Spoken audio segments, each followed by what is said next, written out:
Hi hello అండి, welcome to my channel.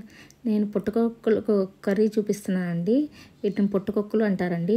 ఇచ్చుకొని ఉంటే పుట్టగొడుగులు అంటారనమాట. అది నాకు రీసెంట్గా తెలిసింది, అందుకే చెప్పానమాట.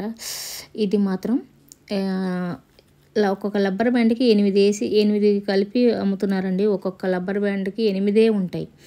అవి కూడా కొన్ని ఉంటాయి. ఒక్కొక్క కట్ట వచ్చి 100 రూపీస్, బార్కోడ్ చేస్తే 70 రూపీస్కి ఇస్తాడు. వాటిని మాత్రం మనం గోరువెచ్చని నీళ్ళల్లో వేసుకొని, కాస్ట్లీ ఫుడ్డే కానీ తినాలి, ఇయర్కి ఒకసారి తప్పదనమాట. వాటిలో మనం గోరువెచ్చని నీళ్ళు వేసి కల్లుప్పు వేసేసి 1 అవర్ వదిలేసేసేయండి. చక్కగా నీట్గా బుడద మట్టి, అది మన పుట్ట మీద మట్టి కాబట్టి నీట్గా వచ్చేస్తుంది.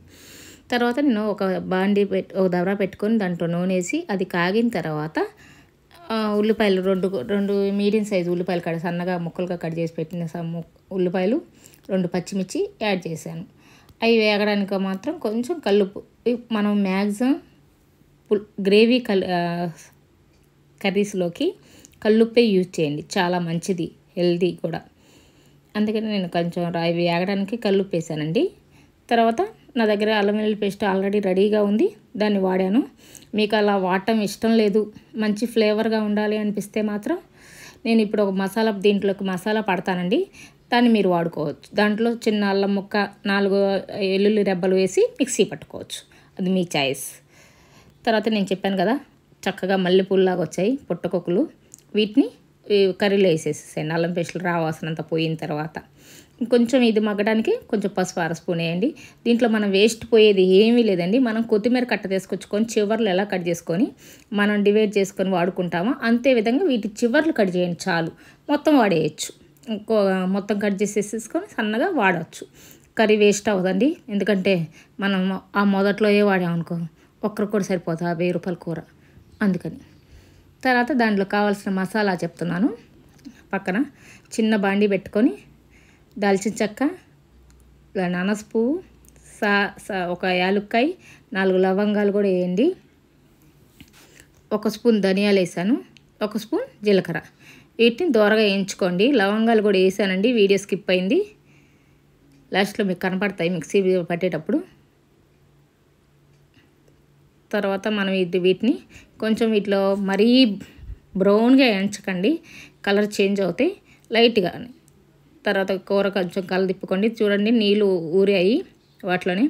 టమాటాలు ముందే యాడ్ చేయకండి, ఎందుకంటే పుట్టగొడుగులు ఉడకవండి, కసకసవని తగులుతుంటాయి. వీటిలోనే ఉడకబెట్టిన తర్వాతనే టమాటాలు నేను చూపిస్తాను దాంట్లో గ్రేవీ బట్టి. 4 జీడిపప్పు పలుకులు వేసాను, 1 స్పూన్ నువ్వులు, 1 స్పూన్ గసగసాలు. ఇవి మాత్రం మస్ట్ అండ్ షుడ్. ఈ కర్రీకి మాత్రం ఇది మస్ట్ అండ్ షుడ్, ఎందుకంటే గ్రేవీగా వచ్చి చక్కగా టేస్ట్ ఉంటుంది. ఇవి కొంచెం అంతా దోరగా వేగిన తర్వాత మిక్సీ బౌల్లో చల్లారిన తర్వాత మిక్సీ బౌల్లో తీసుకున్నానండి. నా దగ్గర డ్రై కోకోనట్ పౌడర్ ఉందండి, నేను అది తీసుకున్నాను. మీ దగ్గర ఎండు కొబ్బరి చిప్ప ముక్కలు 4 వేసుకున్నా సరిపోతుంది గ్రేవీలోకి. ఇది మెత్తగా పేస్ట్ అయిన తర్వాత ఈ సైజు ఉన్న టమాటాలు 2 తీసుకున్నానండి, నా కర్రీకి ఆ టమాటాలు సరిపోతాయి. వాటిలోనే మిక్సీ పట్టాను టమాటాలని, కొంచెం వాటర్ పోసాను. తర్వాత ఈ మనం పట్టిన టమాటా ప్యూరీ మొత్తం వేసేసి దాంట్లో కూడా ఇంకొంచెం వాటర్ వేసి మిక్సీ బౌల్లో వేస్ట్ చేయకుండా మొత్తం వాటర్లో కర్రీలో యాడ్ చేసేసేయండి. ఈ స్టేజ్లోనే మనం కారం, సాల్ట్ చూసుకుందాం. 4 స్పూన్స్ కారం వేసానండి నేను, పెద్ద స్పూన్సే, ఎందుకంటే ఇది తలకాయ కూరలాగా స్పైసీగానే ఉండాలండి పుట్టగొడుగుల కూర, అందుకని నేను కారం ఎక్కువే వేసాను. హై ఫ్లేమ్ మీద 10 మినిట్స్ వదిలేయండి, గ్రేవీ చిక్కబడిపోతుంది. చక్కగా చూసారా, చాలా టేస్ట్ అండి. ఇయర్కి ఒక్కసారైనా తినండి, దీనికి ఉన్న జిగురు మన పొట్టకి చాలా మంచిదండి. దీంట్లో కొత్తిమీర యాడ్ చేశాను, ఈ ఫ్లేవర్ ముందే కర్రీకి పడుతుంది కాబట్టి. ఒక సన్న మీద ఉంచేసేసి కొంచెం మగ్గిన తర్వాత నేను ఇప్పుడు మసాలా దాంట్లో టమాటాలు వేసాను కదండి, మసాలా కొంచెం ఫ్లేవర్ కోసం పైన కొంచెం పిచ్ ఆఫ్ 1 స్పూన్ వేసాను అంతే. తర్వాత స్టవ్ ఆపుకోండి, బౌల్లో తీసేసుకోండి. చాలా టేస్టీగా ఉంటుంది. లైక్ చేయండి, నచ్చితే షేర్ చేయండి, సబ్స్క్రైబ్.